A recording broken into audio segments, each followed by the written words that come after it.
Hey, welcome to the Door and Signal channel. Today I wanted to talk about um, old or antique cast iron cookware. Um, like this pan I've used before, but as you can see it was not taken care of. It was left outside. Um, but you can bring this back. So if you get like a yard sale or flea market or something, you're looking for a cast iron. Usually you can pick these up pretty cheap. Sometimes people, if it's Mark Griswold on the back, they want a fortune for it. But you can a lot of times find antique ones of these that are in this kind of shape or a little rougher. They're cheap because people don't know how to clean them and re-season them. But it's actually pretty simple. As you can see, there's like some rust stains in that. But I have some tools here, show you how to use this to re-season it. You want to go get some steel wool or some like 60 grit sandpaper I have here, or a wire brush, and knock down all the harder stuff that's like bubbled up or whatever. You can use water while you're using that and that.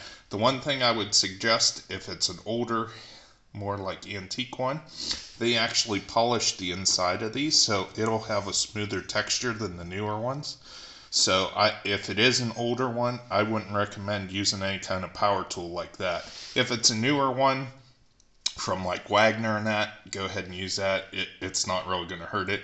But the antique ones, I would caution against using any kind of power tools to clean the rust off, because it's going to mess up that hand polishing they did in the past. That's why if you look at new ones, it's got a rougher texture on the inside cooking area than the older ones. The older ones they actually hand polished, and it took a lot of time, and they just don't do it because it's not cost effective. So let's get to it. I'll just start here with some steel wool. We'll add some water here as like a cleaning lubricant, and we'll be right back here. Here, I'll show you a little bit here. Basically, just get some hot water in there, your sandpaper, or like I have some steel wool here. You want to just try to knock down all that rust off there, that stuff that's just surface rust and that. We're going to do the inside and outside here. Okay, so we got most of the surface rust off of here. I'm just going to dry this real quick here. Sorry, I got one hand. I'm going to set the camera down. But we're going to dry this off.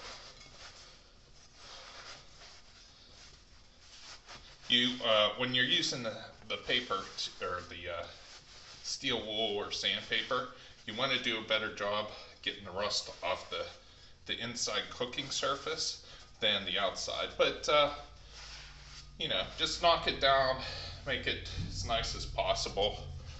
Here, I'll show you. Here, mine in the light.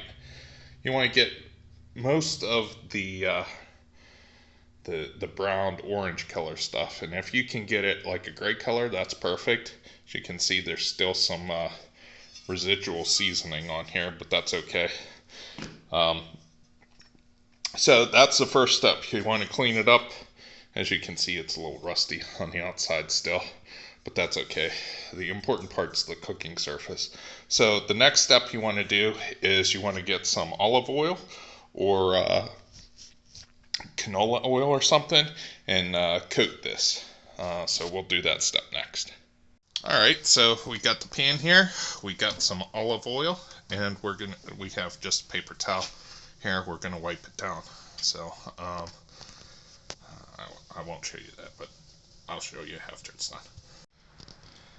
Alright, so took some olive oil, coated it up here on the inside, and I also did the outside. That'll just help it prevent it from rusting. I would suggest maybe putting a little bit more in the cooking surface than on the outside, but it will keep it from rusting. So the next thing you want to do is I would suggest doing this outside in your grill because it'll get smoky. You can do it inside, but I wouldn't really recommend that. I mean, unless like you don't mind the smoke. I mean, even with a vent, it's gonna make it really nasty. So I'm going to put a little bit more oil here in the center. Sorry, the camera angles is going to be nuts. You're watching this on YouTube probably. But a little bit heavier on the seasoning on the inside there. And then we're going to take this and put it inside the grill here. We'll put it upside down and let it chooch for a while. It'll cook most of that off. It'll make it black. You might want to recoat it several times with olive oil. Just bring it in, put it in, you know, and then you should have a pretty good seasoned band. I got another one I'm going to have to do. It's a little bit bigger, but this is like the perfect size because a lot of people say, oh, cast iron's heavy, which it is, but this is like the perfect size here. I want to say this is maybe an 8 or 10 inch pan, something like that. I didn't measure it, sorry. But I like cooking with cast iron because it cooks a lot more evenly. It's easier to clean up. That's pretty much it. I'll show you here the finished product, and that's pretty much it. Thanks. So I wanted to show you how this turned out, and I've cooked in this a couple times, so don't mind the stuff in there, but as you can see, there's some nice coating in here